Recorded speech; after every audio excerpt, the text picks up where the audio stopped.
जोहार गे पठुआ को नवा सानताड़ी स्टडी चैनल रे आपया सगुन दाराम। नवा वीडियो दो यूजी पीजी रेन स्टूडेंट लगित हेल्पफुल कना और नेट एग्जाम लगित जहां को पे प्रिपेयर कान खान उनको लगित हो नवा वीडियो दो हेल्पफुल किया। तबे नितो दो आदो बो एतोहब लगे।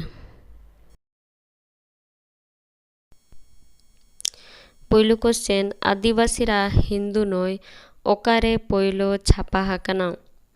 तेला 1992 साल सेप्टेम्बर नभेम्बर चांदो खंद्रन पंचम षष्ठ संख्या। इन तायम बीर हर जनगोष्ठी हा बारिया भाग दो चेत चेत। तेला जगी और उथलू।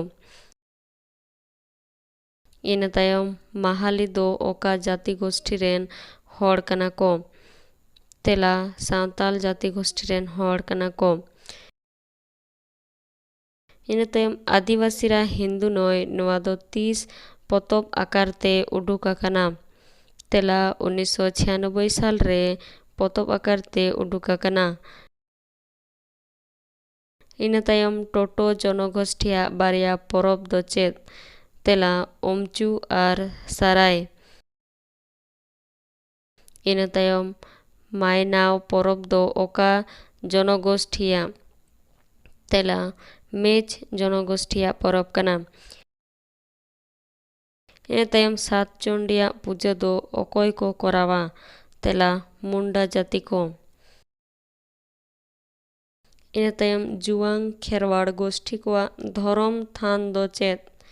तेला बेड़ा बोंगार थान। इन तायम देसोली दो ओकोय रेन बोंगा कनाय। तेला हो जाति गोष्ठी रेन बोंगा कनाय। इन तायम सांताड़ को गेलबार परसी रे ओकारे को हटिंग लेना।